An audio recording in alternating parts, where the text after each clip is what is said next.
Y ahora, en confianza, hablemos de él, de ella, del matrimonio y de los hijos. Seguimos en Tiempo de Familia. A continuación, el tema del día. Amor y autoestima. Vamos a escucharlo. Algunos piensan que la autoestima mal manejada o mal llevada puede conducirnos al egoísmo, a una actitud centrada en sí mismos, más que en el servicio a los demás. Y otras corrientes un poco más abiertas hablan de establecer un balance o un equilibrio entre quererse a sí mismo y prestar ese servicio a los demás, pero que incluye y empieza por la propia vida familiar. Muchos matrimonios naufragan concentrados en una actitud egoísta. Yo tengo derecho a mi vida, yo tengo derecho a hacer tal cosa, porque si no me quiero yo, ¿quién me va a querer? Y todo se tergiversa un poco. Entonces, este tema de su libro, esperamos nos dé algunas luces para derribar algunos mitos que en ese sentido se han creado en torno a, digamos, a lugares comunes del pensamiento. ¿Por dónde comenzamos, Padre Michel, con esto de la autoestima? Sí, quisiera hacer una pequeña introducción. Este es un tema que nos atañe a todos. Quizá lo más general, lo más que tenemos en común todos es que queremos ser felices. Entonces, de felicidad se ha hablado mucho y a mí me gusta hablar de la mejor felicidad, porque hay muchos tipos de felicidad. Y he llegado a la conclusión de que la mejor felicidad es una mezcla de paz interior y de alegría de alegrar a otros, ¿no? Entonces, la mitad de la felicidad tiene que ver con la actitud hacia nosotros mismos. Y entonces aquí viene el tema de la autoestima. En efecto, el tema de la autoestima se puede enfocar mal, como una autoafirmación personal, egoísta, etcétera. Si yo tomé este vocablo, este término, era porque estaba de moda y porque suena positivo. Simplemente porque suena positivo, porque en el fondo yo quería hablar de paz interior, de humildad, esta importante virtud cristiana, la humildad, pero mucha gente veía yo que interpretaban la humildad con poco matiz también, como si se tratara de estar a disgusto con uno mismo, de pensar que uno no vale nada, hay que humillarse. San Pablo que dice, pensad que los demás son todos mejores que tú, pero Santa Teresa de Ávila decía que la humildad es la verdad, y la verdad es que todos tenemos virtudes y defectos. De modo que este tema de la paz interior, que es la mitad de la felicidad, de la mejor felicidad, digo mejor felicidad porque en francés existe un término para... Cuando se habla de infelicidad, no dicen infelicidad, dicen malfelicidad. Malheureux en francés significa malfeliz. Y en este sentido también podríamos hablar de bien feliz o de la mejor felicidad. Entonces, la humildad es la mitad. Y es la mitad más importante, o sea, vamos a llamarla un término más neutro, la buena actitud hacia uno mismo, la actitud ideal hacia uno mismo, eso que lleva a sentirse bien en la propia piel, pero el matiz que hay que añadir al mundo de la autoestima es que se trata de una buena relación con uno mismo en la verdad de lo que hay. O sea, no sentirme bien, no mirando los defectos que tengo y solo las cualidades, no.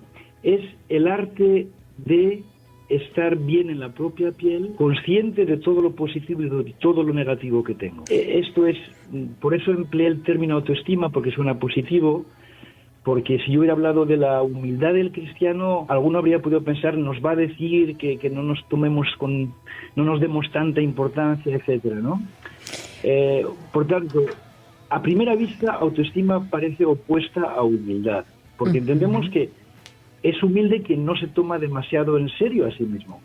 Pero si lo miramos con mayor profundidad, vemos que la humildad se traduce en un espontáneo olvido de uno mismo. Es decir, es humilde ante todo quien no se da demasiadas vueltas a sí mismo. Ahora bien, ese egocentrismo no se da solo en personas vanidosas y arrogantes, que se te imponen, que dicen que yo y yo, sino también en personas que se infravaloran.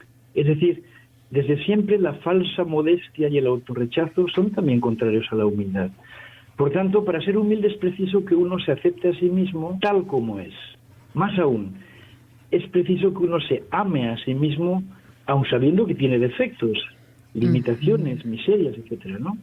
Y es aquí donde autoestima y cristianismo se complementan, porque una buena relación con uno mismo, al fin y al cabo, no es posible si no nos miramos con ojos de amor. Es decir, incluso resulta que un recto amor a uno mismo es lo más contrario a algo negativo como es el amor propio. Es decir, son inversamente proporcionales. Cuanto mejor estás en tu piel, menos piensas en ti mismo. Y más tiempo tienes para pensar en los demás. Luego, hay que resolver los problemas personales. O sea, si yo tengo dolor de muelas, no puedo decir, no te quejes, no pienses en ti mismo, o no, habrá que ir al dentista. Y yo creo que todas las personas humanas tenemos que resolver nuestros propios problemas, conocernos bien y aún sabiendo que tenemos muchas cosas negativas, estar bien en la propia piel, amarnos. Y la cuestión es cómo hago yo eso. De esto va todo esto. ¿Me seguís bien? Sí, claro. Padre, claro que sí. Estamos tomando nota denodadamente para que no se nos olvide. Padre, a ver, ajá. Bueno, era por centrar el tema, ¿no? O sea, este es un problema que nos atañe a todos, que no lo logramos resolver del todo nunca. Estamos toda la vida madurando, intentando aprender a llevarnos mejor con nosotros mismos, y si en la medida en que lo conseguimos, somos mucho más felices, estamos bien, y no solo estamos nosotros bien, sino que entonces se hace por fin posible la segunda felicidad, que es la felicidad de hacer felices a otros, por el amor.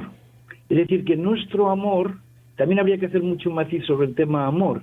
A mí me gusta hablar de calidad de amor. Estamos llamados como cristianos a la santidad, que es una perfección de amor, no una perfección a secas de que lo hacemos todo bien. Se puede amar bien aún metiendo la pata, aún teniendo errores, pero mientras no resolvamos los problemas personales, mientras tengamos dolor de muelas en el alma, es muy difícil que amemos bien a los demás. Es decir, que se podría concluir que hay una relación entre tres cosas. El ser amado, porque en la medida que me aman, yo me amo. En segundo lugar, el amor a mí mismo. Y en la medida en que me amo bien a mí mismo, puedo amar bien a los demás.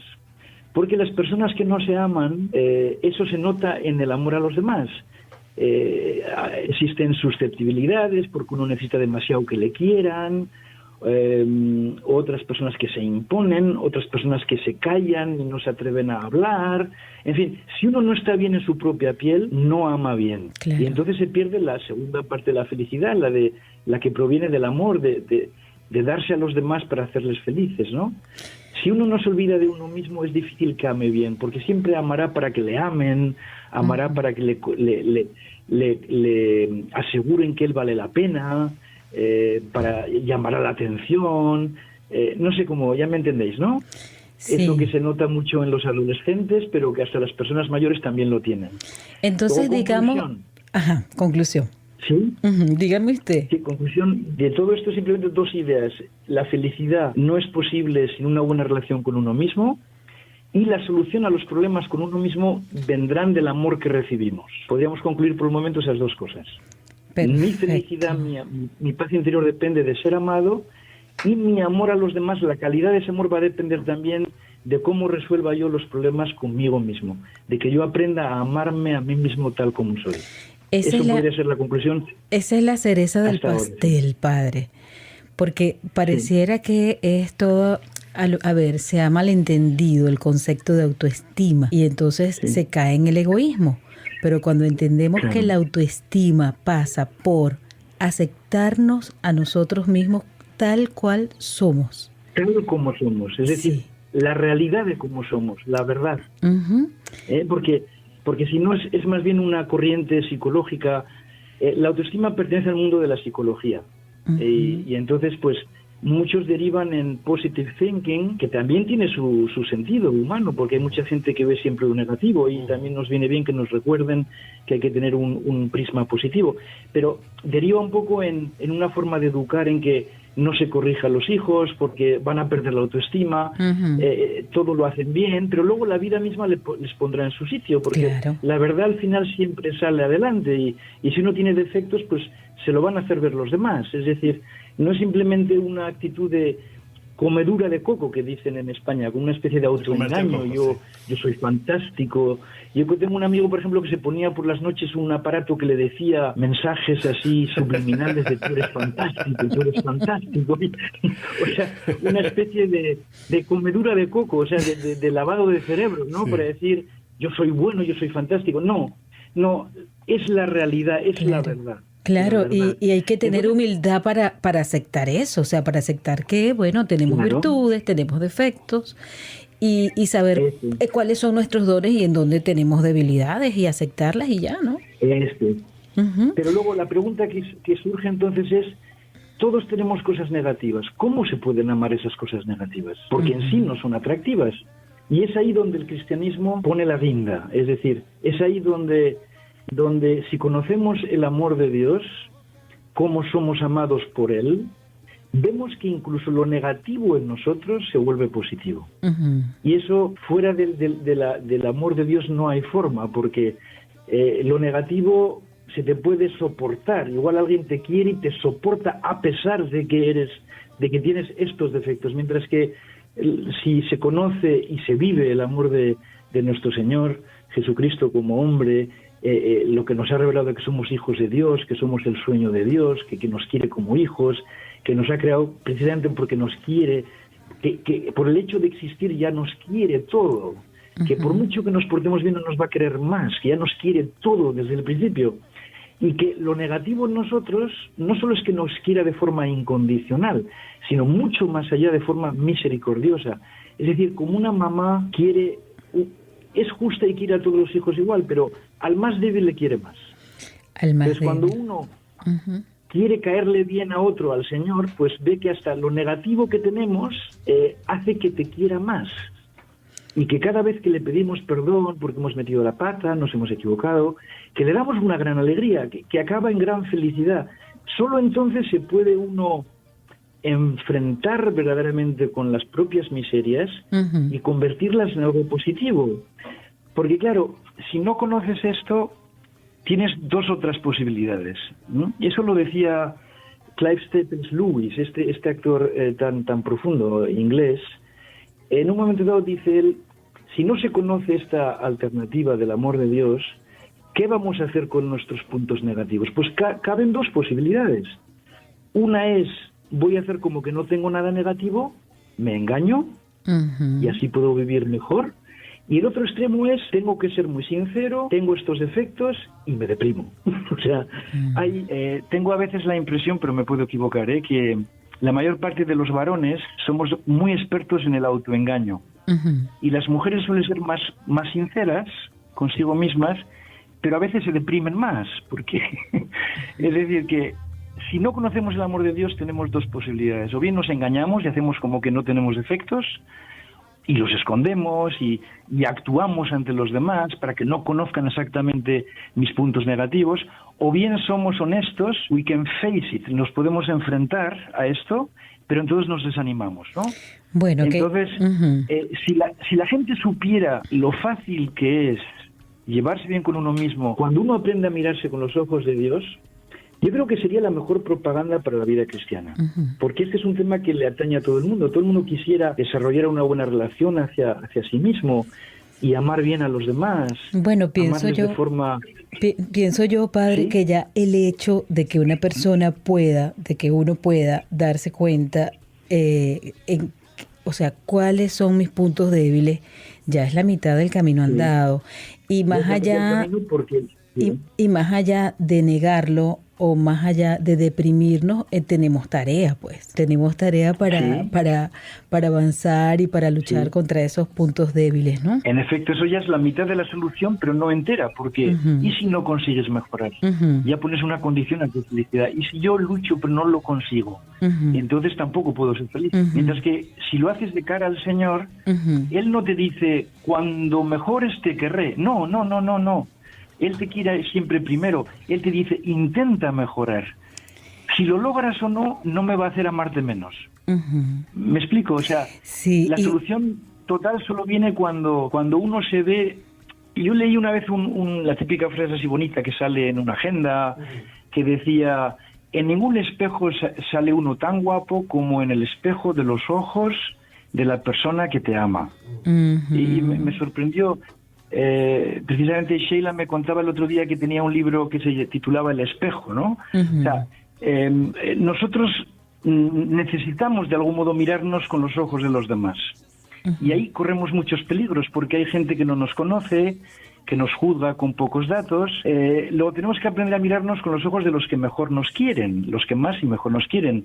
Si tenemos buenos papás, buenos amigos, pero de forma total solo podemos estar mirándonos con un amor verdadero cuando nos miramos con los ojos del Señor.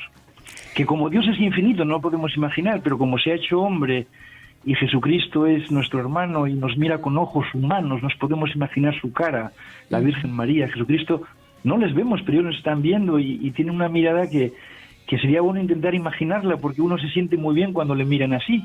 Así es. Y entonces, volviendo a lo que decías, Lismar, o sea, la mitad de la solución es no quiero ni engañarme ni deprimirme.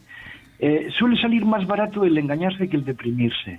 Por eso hay tanta gente que prefiere engañarse, ¿no? Pero el problema de engañarse es que, como nuestra inteligencia está hecha para la verdad, si tú le suministras una mentira, le tienes que estar continuamente convenciendo de tu mentira hasta que te la crees, ¿eh?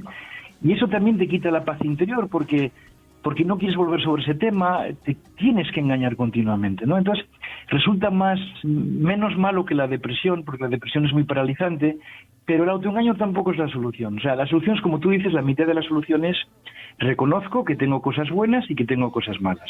Y como sé que tengo estas cosas malas, que tengo mal genio, o que soy muy despistado, o que me organizo mal, o que me pueden herir mi amor propio muy fácil, etcétera, etcétera, pues voy a intentar lucharlo con la ayuda del Señor y mi esfuerzo. Esa es la mitad de la solución, pero no del todo. ¿Me explico? O sea, sí. Solo podemos estar del todo, sentirnos muy ligeros, felices como niños, ¿eh? Yo pienso a veces que los niños nos dicen cómo tendríamos que ser. Si un niño ha tenido padres muy buenos, yo he tenido esa suerte, por ejemplo, de haber nacido en una familia encantadora, donde me he sentido muy querido por mis padres, mis hermanos. Entonces, cuando uno piensa en la infancia, es un tiempo feliz, porque uno era tan feliz que se dedicaba a jugar, porque no tenía ningún problema. Es terrible cuando en la vida de un niño hay problemas alrededor muy fuertes, porque le roban la infancia, que es el periodo más feliz, porque el niño se siente querido por sus papás y tiene una experiencia como de Dios. O sea, los mayores, si supiéramos cómo nos quiere el Señor, nos comportaríamos, aun siendo muy maduros, como niños felices que se dedican a jugar, porque lo mío está resuelto y ya no hay ningún problema personal. El problema son los demás, ¿cómo les hago más felices? O sea, no es negarse a sí mismo, no quiero pensar en mí mismo, tengo que ser generoso, no. Te sale más fácil, porque si tienes paz en el alma, no hace falta darse tantas vueltas. Claro. Padre, y tiende a confundirse autoestima con el sentido de dignidad. ¿Qué nos puede decir al respecto? Eso lo dice todo, sí. Porque autoestima proviene del ámbito psicológico y bueno, aporta unos detalles antropológicos interesantes para entender, porque somos cuerpos, somos psique, somos alma, somos todo eso, ¿no? Entonces las tres dimensiones son importantes, pero en efecto, dignidad, esa es la palabra. O sea, la dignidad de ser hijos de Dios. O sea, mi Padre Dios me quiere tanto que yo soy tan importante como Él, porque todo Él se me entrega. Luego, yo, como decía San Juan de la Cruz, ¿de qué te quejas, alma mía? El universo es tuyo, es de mi papá, lo voy a heredar. Es como si yo fuera el hijo del gran rey, el más importante, o sea, por tomar un término así. O sea, mi papá es Dios y me quiere como a sí mismo. Soy tan importante para Él como Él mismo. Luego, todo es mío. Menuda dignidad. Claro. O sea, si alguien me desprecia o si alguien no me entiende, me duele porque le quiero. Y llega un momento en el que quieres que la gente te quiera, pero no como al principio, que querías que la gente te quisiera para sentirte tú mejor. Llega un momento en que deseas que la gente te quiera para poder quererles tú. Porque el problema son ellos, ¿cómo puedo aportarles felicidad? Y así es Dios. O sea, Él me da una dignidad tan grande que si 100 personas me despreciaran, Si lo traducimos en dinero, por ejemplo, pues eso sería que he perdido $5,000. Pero es que soy millonario. Es que un millonario no le importa perder $5,000. Bueno, perdón por la comparación así tan humana, pero dignidad. Es decir, soy tan importante no por mí, sino porque lo he recibido. Soy tan importante como Dios porque me quiere como a sí mismo. Eso sí, bueno, son cosas que se pueden decir de palabra, pero evidentemente solo entran en nuestra alma en momentos de gracia, de meditarlo. Es bueno tener todos los días un rato de paz interior para hablar a solas con el Señor y saborear estas cosas, ¿no? Es decir, soy tan importante para Él como Él. Entonces, esa dignidad es la clave. Porque podrías decir, todos tenemos una dignidad de seres humanos. Sí, todos somos hermanos porque pertenecemos a la raza humana. Toda persona merece respeto, desde luego. Pero la dignidad de hijo de Dios es tan grande, es como que si dices, a Dios se le cae infinitamente la baba conmigo. Por Qué tomar belleza. una comparación de los papás, ¿no? Qué belleza. Que están extasiados viendo al niño que está jugando y le miran con un cariño que están en éxtasis, ¿no? Es así. Pues los éxtasis son así. Es así, padre, es dejarse mirar. Es dejarse mirar Claro. como niño. Y cuando usted entonces habla de la autoestima, que es aceptar nuestra verdad, nuestra primera verdad, Claro. es que somos hijos de Dios. Esto es. Y Yo la, creo- y la otra a ver, verdad no muy buena es que tenemos los pies de barro. Esto es. Entonces Pero que no tenemos le que hace mucha aceptarnos gracia, con sí. esas dos verdades y saber que Dios nos mira Sí. como niños. Pero es fácil aceptar la parte negativa cuando vemos que incluso eso negativo al Señor, a ver, le hace gracia. No quiero decir que le guste que nos portemos mal, etcétera, ¿no? Sino que es tan misericordioso que en cuanto nos equivocamos le decimos, papá, sorry, lo siento. Enseguida dice, dame un abrazo, no pasa nada. Lo único que yo temo es que te alejes de mí. Lo único que yo temo es que no te dejes querer. Yo creo que llega un momento, Lismar, en que uno siente que el amor es regalo. O sea, el amor no es obligación. Es lo único que hay libre. No se puede ni comprar ni vender. Es una donación totalmente libre. Entonces el Señor nos quiere muy libres. Es decir, no nos vamos a portar bien para que nos quiera, porque ya nos quiere. Le quiso a Judas incluso hasta el último momento, ¿no? O sea, no tenemos que merecer su amor. Lo más importante es que nos dejemos querer, que aceptemos. Pues de ahí tan importante la humildad. Si uno piensa que es autónomo, que ya él se las arregla solo, como pasa mucho al hombre moderno, ¿no? Que dice, yo no necesitamos a Dios porque tenemos la ciencia, y luego llega la pandemia del COVID-19 y una pequeña molécula así pone todo el mundo patas arriba, ¿no? O sea, es dejarse querer. O sea, si yo no le impido quererme, si le pido perdón, ayuda cada vez, todo está resuelto. Y luego después, solo después, digo, pues no hace falta que haga nada, pero es tan bueno el Señor. Y descubro también que es tan vulnerable, porque el amor hace vulnerable incluso a un Dios. Y cuando se hizo hombre a Cristo sigue. Sobre eso escribí otro libro, pero en fin. Esa es la razón de nuestra generosidad. Todo nos parece poco lo que hacemos por Él, pero ya no como antes porque pensábamos que nos teníamos que portar bien para que nos quisiera. No. Por pura liberalidad queremos darle alegrías, queremos consolarle por las penas que le producimos con nuestros pecados. ¿Sabes lo que pienso, Lismar? Que a veces nos han educado mal, con las mejores intenciones del mundo nos han educado mal, porque primero nos han hablado de los mandamientos y luego nos han hablado del amor de Dios, y tenía que haber sido al contrario. Así es. Primero nos tenían que hablar del amor de Dios y solo después nos podrían hablar de los caminos para hacer regalos a Dios, portándonos bien, teniendo detalles con Él, agradeciéndole, pasando ratos con Él, ofreciéndole un pequeño sacrificio. No sé si me explico. O sea que además si son no, para nuestro bien, porque lo que nos genera es bien. Los mandamientos están es para nuestro bien, para nuestra paz, para nuestra tranquilidad, para nuestra felicidad. ¿Cierto? Padre, les tengo 2 o 3 planteamientos para resumir la primera parte de la entrevista. Estamos conversando con Michel Esparza, autor de Amor y Autoestima. Les confieso que mientras escuchaba al padre Michel, estaba aquí metido en internet y ya me he comprado el libro, me debe llegar la semana que viene. Padre, fíjese, lo primero es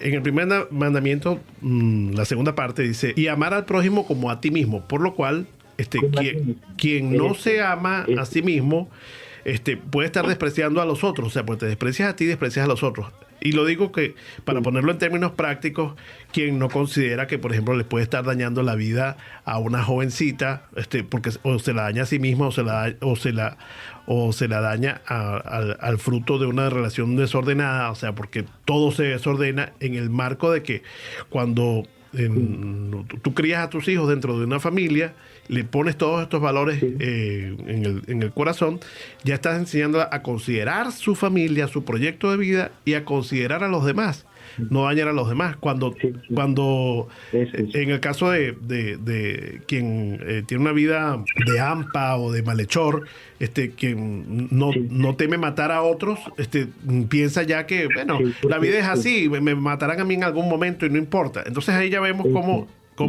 quien no se valora no valora a los demás. Luego entra el tema de la humildad. Una vez un sacerdote me dijo, no le preguntaba, pero padre, ¿cómo sabe uno que la humildad, que vamos bien por el camino de humildad? Porque si uno mismo se la reconoce, la pierde. Dice, bueno, cuando los demás lo digan de ti. Por lo cual, entonces, el servicio a otros, porque me lo recordaba usted cuando decía, el espejo con el que nos ven los demás, los ojos con los que nos ven los demás, tiene mucho que ver con esto, con la autoestima y con la humildad como camino de esa autoestima. Y por último, en esta pregunta triple, es la combinación de psicoterapia versus el tema de la vida cristiana. Porque a veces uno va a unos psicoterapeutas que te tiran por un voladero. O sea, padre, tengo problemas con mi mujer. Bueno, déjala, que la vida es una sola. Tú te tienes que querer tú mismo. Y entonces te tiran por un voladero, porque una gente que tiene una vida desordenada pasa por este prisma personal y te da un pésimo consejo por el que además estás pagando. Entonces, con respecto a estos tres puntos, ¿qué nos puede decir? Vamos por partes. En primer lugar, es muy interesante eso que has dicho, que en los mandamientos, estamos hablando de los mandamientos, y yo le decía a Lismar, para terminar lo anterior, que claro que los mandamientos son los caminos de la felicidad, que nos conviene portarnos bien, porque nos han diseñado de tal modo que los 10 mandamientos son como esos cuando compras un aparato y te dan una guía de cómo utilizarlo bien, ¿no? O sea, manual de instrucciones del fabricante. Sí, esto es de fabricante. Pero yo me refería que me he encontrado a veces cristianos que por falta de amor a sí mismos hacen muchas cosas por Dios, pero son un poco perfeccionistas, es decir, porque en el fondo piensan que tienen que merecer ese amor. Y entonces ese vivir bien los mandamientos y portarse bien, en vez de hacerlo realmente por amor, lo hacen por una necesidad también de hacerse valer. Y eso habría que purificarlo también. Bien, entonces, siguiente punto. Es muy interesante lo que has dicho de que en el propio mandamiento que nuestro Señor repite, amarás a los demás como a ti mismo, el segundo mandamiento, se incluye este mandamiento de amor a uno mismo. Es decir, si repasamos la literatura cristiana, descubrimos que este recto amor a uno mismo siempre ha estado presente. El primer mandamiento siempre ha sido amar al prójimo como a uno mismo. Y ya autores antiguos como Santo Tomás de Aquino y otros más recientes como Piper, Lewis, distinguen entre dos tipos de actitud hacia uno mismo. O sea, es algo que ha calado en la mentalidad del pueblo cristiano. Piensa, por ejemplo, en ese refrán, la caridad bien ordenada empieza por uno mismo. O sea, es un buen amor a uno mismo que disipa el amor malo a uno mismo, que podríamos llamar amor propio, el yo, el ego.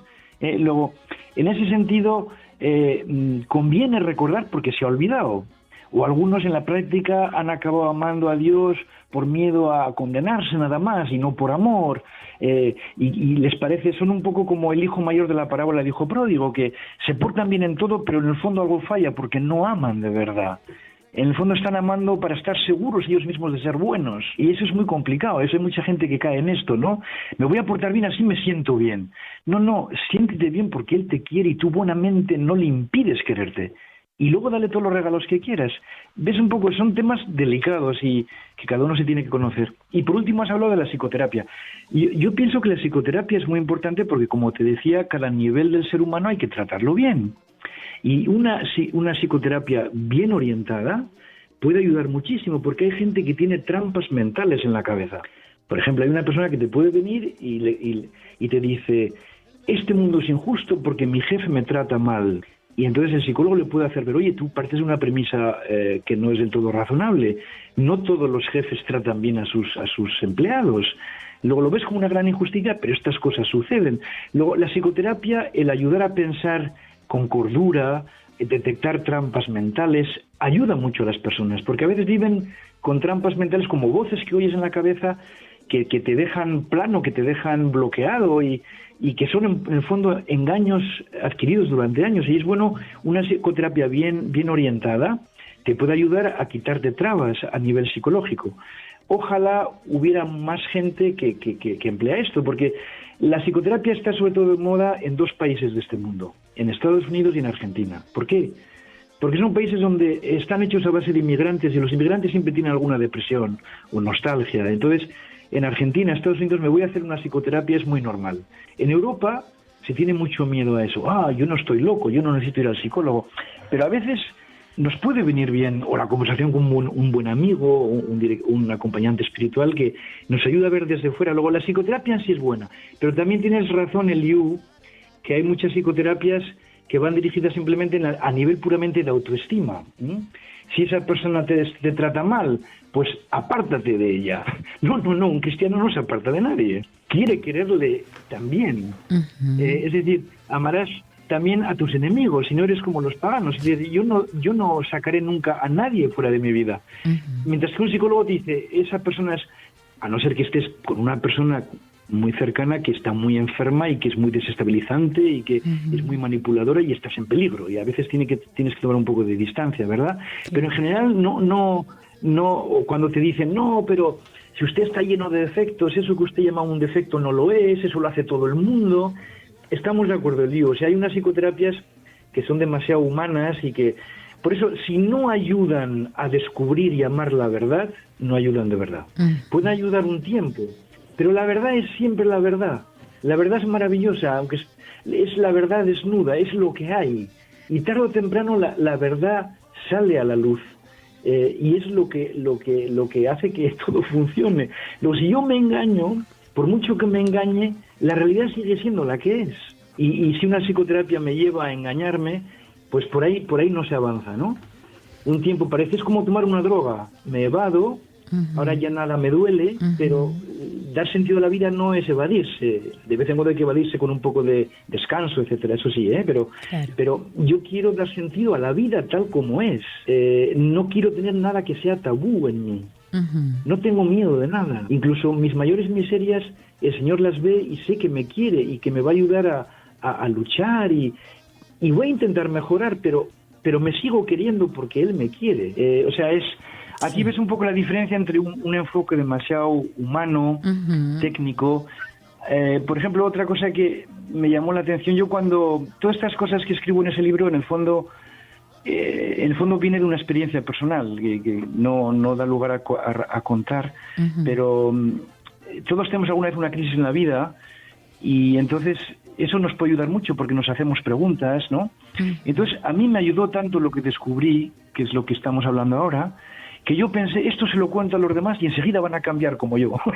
Y luego me di cuenta que no era tan sencillo. O voy a escribir un libro y si lo lee alguien ya va a descubrir lo que yo descubrí. No, es que es más complicado, es que somos todos complicados y es muy misterioso porque aquí estoy hablando, cuando empezamos hablando del programa, empezamos hablando de la paz interior como la mitad de la felicidad, me venía a la cabeza la frase de nuestro Señor, la paz os dejo, mi paz os doy. O sea, no es una paz como la que da el mundo, dice él.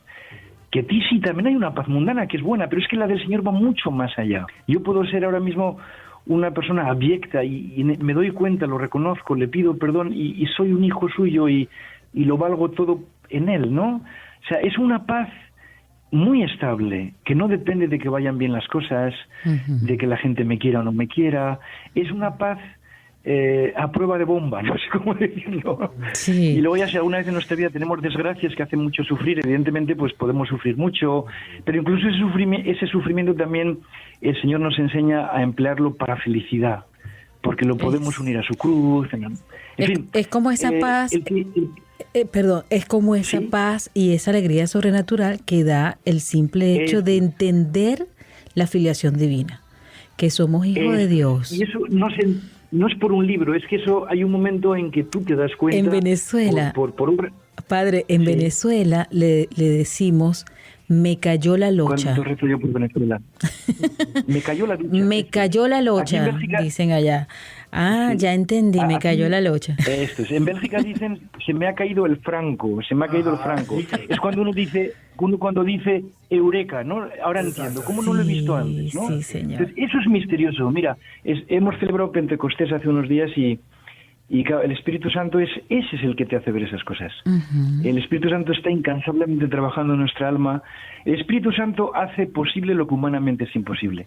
Y esa paz de la que estamos hablando, de acuerdo que todas estas ideas pueden ayudar y reflexionar, pero cambiar de verdad por dentro es muy misterioso. Eso lo hace Él. Eso Sí le lo sabe. dejamos. Yo a veces me pregunto, ¿por qué hay personas que cambian tanto? ¿Por qué el Espíritu Santo hace estos milagros en algunas personas? Yo lo he visto estos últimos meses de la cuarentena, he visto grandes cambios en 4 o 5 personas y me he preguntado, ¿pero por qué no cambian todos? ¿De qué depende que eres tú, Señor, que eres selectivo y a algunos les ayudas más que a otros?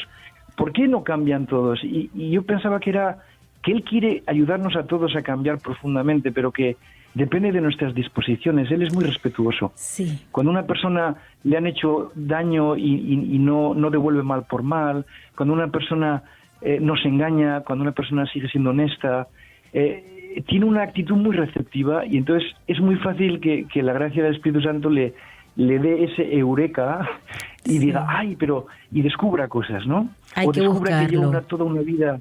Sí. O descubrir cosas que llevamos haciendo muchos años, pero que nos parece que es imposible cambiarlo y ver que sí, que podemos cambiarlo, que no, hemos caído bajo cierta desesperanza, que es la peor de las tentaciones, la desesperanza, y que hemos pensado toda la vida que el Señor nos quiere si nos lo merecemos y descubrimos que no es verdad, que hay que dejarle querernos de verdad, Sí. o sea, aceptar plenamente esa. Bueno, son luces misteriosas, y por eso no es que yo escribo un libro, hago una técnica, no, eso recuerda un poco más a ayudar en la psicología, que hay técnicas y está muy bien, ¿no? Pero el aquí estamos Espíritu hablando de algo. Santo, Padre, actúa de una manera tan misteriosa y puede hacerlo a través de ese libro, puede hacerlo a través de una en meditación. efecto. Por eso es que hay que dejar, o sea, apagar el ruido un rato Esto es. durante el día y conectarnos con Dios, comunicarnos, hablar, hasta mirando un paisaje. Cuando hacemos oración, allí es donde estamos dejando que el Espíritu Santo pueda accionar. Por eso Él es tan respetuoso que somos nosotros los que tenemos que abrirle la puerta. Esto es. Él es tan respetuoso que está continuamente trabajando en nuestra alma, pero no le entendemos. Es un lenguaje demasiado fino para nosotros. Es como, a mí me gusta mucho la comparación con los colores, ¿no? Hay 3 colores de base, pero juntos hacen cientos de tonalidades de colores. El Espíritu Santo es el amor, es muy fino. Entonces, si nos volvemos finos, le vamos pillando, le vamos entendiendo. Es Pero que nos ¿cuándo portamos sucede como eso? muchachitos, Padre. Nos portamos como muchachitos realmente. Es así. Yo digo, es misterioso, pero yo veo también que las personas que dan grandes cambios, de algún modo, que están realmente abiertos. O sea, si se estaban engañando, están dispuestos a decir, me estoy engañando. Tienen la valentía, pero es más fácil que la tengan cuando saben que el Señor les quiere como hemos dicho que les quiere, que nos quiere a cada uno, ¿no? Si el Señor lo sabe todo de mí, mejor que yo mismo, me conoce mejor que yo mismo, y no me cambiaría por nadie, pues entonces ya no tengo miedo a ver lo que hago mal. Padre, me ha gustado, me ha encantado tanto lo que ha dicho. Me voy a quedar con esa parte. Decía al principio, bueno, sí, la autoestima es la verdad, o sea, conocernos en verdad. La verdad es que somos hijos de Dios. Cuando nos autoengañamos, no estamos en paz con nosotros mismos, porque estamos hechos para la verdad. Esto es. Qué y además, maravilla. No sé, sí, en efecto. Que además es muy bonito, lo decía San Juan Pablo II, que el Señor comunica con nosotros lo más hondo de nosotros mismos. Luego, cuando nos engañamos, nos traicionamos. ¿Me oyes? Sí, ahí se cumple que la verdad os hará libre. O sea, sí, pero es decir, que uno es uno con uno mismo cuando sigue de verdad su conciencia. Y la conciencia es la voz de Dios en lo más hondo de ti. Luego, cuando vas en su línea, eres más tú que nunca. Eres tú mismo. Cuando te engañas o cuando no cumples los mandamientos, te rompes por dentro porque te traicionas. O sea, los mandamientos no son cosas impuestas desde fuera, están en lo más hondo de nuestra alma, de nuestro ser. Y solo el que va por ese camino no se traiciona. El que se traiciona por dentro, pues eso te decía, que los autoengaños, uno tiene que estar continuamente renovando ese engaño a nuestra inteligencia. Pues nuestra inteligencia por naturaleza quiere la verdad. Luego hay que hacer cada vez razonamientos más complicados para convencerle de lo que no es verdad. Y entonces ya no tenemos paz. Mientras que es una maravilla cuando dices, bueno, es que tampoco le voy a dar tantas vueltas a cómo soy. Desde luego hay que hacer examen, como decías antes tú, Lismar. Yo quiero saber en qué puedo mejorar. Yo cuando a veces predico retiros, estos de varios días, yo le digo a la gente, no venís aquí a evaluaros, venís a hacer examen, que es diferente. Evaluarse es, ay, espero que lo mío vaya bien, que no sea yo tan malo, que yo vaya avanzando. Sí. Eso es demasiado personal, no. Olvídate de ti, te quiere como eres. Sí. Intenta ver en qué puedes mejorar, porque mientras luchas por mejorar le vas a dar una alegría a él y a los demás. ¿Ves lo difícil que es alejarse de la lógica del yo, del amor propio? Hay que hacer como un acto de abandono total. O sea, la fe más grande es la confianza en su amor. Decirle, Señor, yo creo firmemente que me quieres como a ti mismo, que lo soy todo para ti. Eso que dicen las canciones de amor, ¿no? You are everything to me, you mean everything to me. O sea, tú lo eres todo para mí. Entonces, que yo, pequeña criatura, lo sea todo para ti, que lo eres todo. Y es una... ¿De qué me voy a quejar? Padre, pero además que es una paz que te lleva a no preocuparte porque no pasa nada. Sí. Porque cuando entiendes que no pasa nada, que Dios no quiera que pase, y Dios siempre va a querer lo mejor para nosotros, aun cuando no lo entendamos, no pasa nada, porque estamos en las manos de Dios, que es un Padre que nos ama con locura. Claro, es como si haces un puzzle que tiene 1000 piezas y tú conoces 5 o 6. Exacto. Y te empiezas a preocupar qué va a pasar en el futuro. Digo, no, solo Él conoce las 1000 piezas, tú déjate llevar, haz lo que tengas que hacer. O sea, es una paz que proviene de estar en paz contigo, de estar en paz con lo que pueda suceder, porque el Señor sabe todo lo que va a suceder y van a suceder quizá cosas malas que no quiere que sucedan, pero ya las ha metido en el plan de mi vida. O sea, es una paz que viene de la fe, de la humildad. Y luego ya, si hay paz, ¿a qué nos vamos a dedicar? Pues a hacer felices al Señor y a los demás. Uno tiene como más espacio en la cabeza, ¿no? Claro, y por eso es que Dios no quiere que perdamos la paz. Lo que nos hace perder la paz no es de Dios. Esto es una gran regla muy clásica en la espiritualidad, sí. ¿Cómo saber el camino de Dios? Lo que quita la paz no es de Dios. Así es. Los autoengaños, lo que nos hace traicionarnos, aunque venga de personas buenas que lo dicen con la mejor intención, cada uno tiene que ser, cada uno de algún modo, como decía San Agustín, es solus cum solo. O sea, tenemos que dejarnos ayudar por todo el mundo y que nos vean desde fuera, pero cada uno está solo con el solo, con mayúscula, solo con el lonely at the top. O sea, el Señor es el único, pero nos quiere a solas con Él y solo nos importa lo que Él piensa. Y Él nos ayuda también a través de otros. O sea, no se trata de ser totalmente independiente porque el amor propio, esas cosas, esa dificultad para querernos es en el fondo la confirmación de esa verdad de nuestra fe del pecado original. Nacemos todos torcidos. Éramos hijos del gran rey y cuando éramos niños nos han echado del castillo y tenemos recuerdos como de una vida anterior en el castillo, pero ahora somos gente que necesita merecer ser querida y vamos buscando soluciones de recambio, tendré éxito y me compraré muchos coches y la gente verá que me va bien. Uno se puede pasar toda una vida intentando buscar en el fondo a Dios. Padre. Porque es lo que... Sí, dime. Ya, digamos, estamos en la parte final, nos quedan apenas breves 5 minutos. Y esto ha voló el tiempo. Sí, es media hora y vamos para la hora completa. Bueno, estamos hablando con el padre Michel Esparza, autor de Amor y Autoestima. Ok, aceptamos entonces que la autoestima, hemos aclarado que es necesario hacerse de una comodidad dentro de la propia piel, pero hay mucha gente que está herida y que andan rumiando su propia miseria. ¿Qué le podemos proponer a la gente que siente que no vale nada, que ya se le pasó su oportunidad, que no tiene tiempo? ¿Cuál es el camino? ¿Cómo le proponemos un inicio, un cambio? Me da mucha alegría que hables de eso, sí, en efecto, porque yo me dirijo a todas las personas, porque todos tenemos algo en común, pero la vida me ha enseñado que hay personas que llevan unas heridas muy profundas y hay que tener un respeto enorme a eso. Es decir, todo lo que he dicho hoy aquí, digamos, es para todas las personas igual, como que todos sufrimos en la vida, pero dentro de unos márgenes, ¿no? Pero hay otras personas que, sobre todo cuando han sufrido antes de los 7 años, porque hasta los 7 años uno solo reacciona, no procesa las cosas, y se puede hacer tanto daño a un niño si ve miseria a su alrededor antes de los 7 años. Entonces hay personas muy heridas.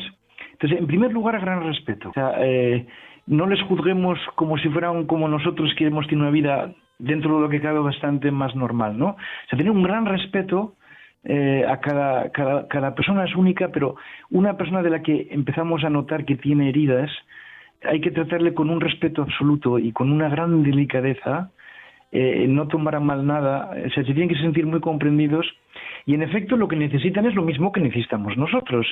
Pero cuando una persona ha sido muy herida, está muy deteriorada la capacidad de razonar, porque el dolor ha sido muy grande, porque igual a veces lo han encapsulado. Son personas que, hablabas antes de psicoterapia, esas personas a veces necesitan también la ayuda profesional y a mí me alegra mucho, en el mundo de la psicología cada vez se va haciendo una psicoterapia más objetiva, más científica, no como la que había hace unos decenios, que era demasiado ideológica, ¿no? Y van descubriendo cómo curar las heridas del alma, que han sucedido en momentos en que uno no era ni siquiera consciente, que las ha encapsulado. En fin, eso hay que tener un gran respeto. Pero también es verdad que al final lo que les va a ayudar a esas personas es lo mismo que necesitamos ustedes y yo, ese amor a nosotros mismos, ese saber mirarnos con los ojos del Señor. Yo hablaba no hace mucho con un psicoterapeuta buen católico, y yo le decía, le ponía contra la pared, ¿cómo haces para ayudar a la gente? Pues yo veo si han tenido estos problemas, empezamos a razonar, vemos las causas, tal, y que hay en la personalidad del sujeto, luego qué ha sucedido, y luego las causas profundas. Y al final siempre llegan a lo mismo: usted no se ama a sí mismo. Necesitaría tener más autoestima. Yo le preguntaba, ¿y qué hacéis para que la gente tenga más autoestima? Bueno, pues les decimos que hombre, que todos tenemos defectos, que no se quejen, que todos somos así. Y yo le decía, ¿y si te dijera, yo quiero tener los defectos de mi vecino, no los míos, ¿no? Entonces ahí me decía, llega un momento en que el psicoterapeuta no puede hacer más. Y entonces me decía, como él era un buen católico y había leído este libro, decía, a las personas creyentes les dejo que lean esto. Porque es que llega un momento en que dices, que la psicoterapia avance, que se haga cada vez mejor, porque se ha dañado una psique, un alma, y debe haber medios para curar eso. Pero luego a la larga es un milagro de la gracia también, que una persona tenga resiliencia después de haber sufrido tanto. Eso con los medios humanos solo, yo no sé si puede llegar a curarles del todo, ¿no?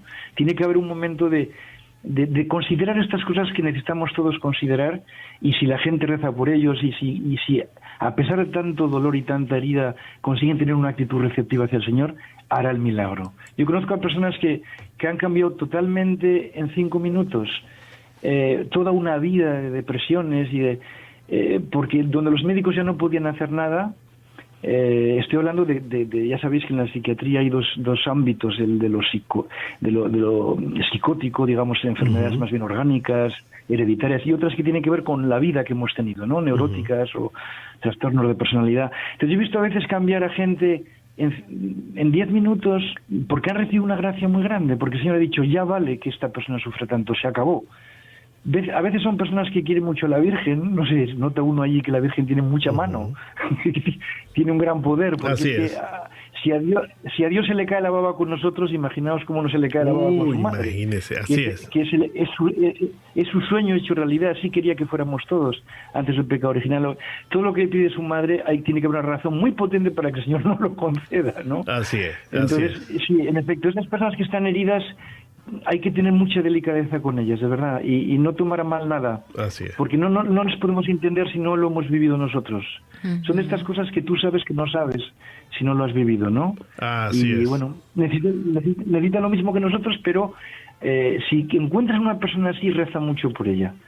Rézale a la Virgen que le diga a su esposo es muy que importante, es muy importante considerar que hay un ámbito de los problemas que se encuentra en un marco, como dice usted, que con algunos esfuerzos humanos y algo de voluntarismo y poniendo las cosas digamos, en perfecta sintonía, uno puede resolverlas, pero también hay que considerar que hay gente que necesita ayuda médica especializada de psiquiatras o de psicólogos, y hay que encomendar mucho a estas personas porque el cerebro sigue siendo un gran misterio para la ciencia y puede haber trastornos de cualquier tipo. A veces es trastornos obsesivos compulsivos, hay distintas situaciones, etcétera, que son más del ámbito médico, que deben ser reforzadas y estudiadas, y recomendamos a la gente que cuando crea que necesita ir al médico, que vaya al médico. Sí. Hay que ser carismático, pero no en el sentido absoluto. Es decir, se ha dicho siempre en la Iglesia, empleemos los medios sobrenaturales como si no hubiera medios humanos. Ya lo decía San Ignacio, por ejemplo. Y empleemos los medios humanos como si no hubiera sobrenaturales. O sea, hay que colaborar. Sí. Si igual la solución definitiva es una gracia de Dios, pero en principio hay que...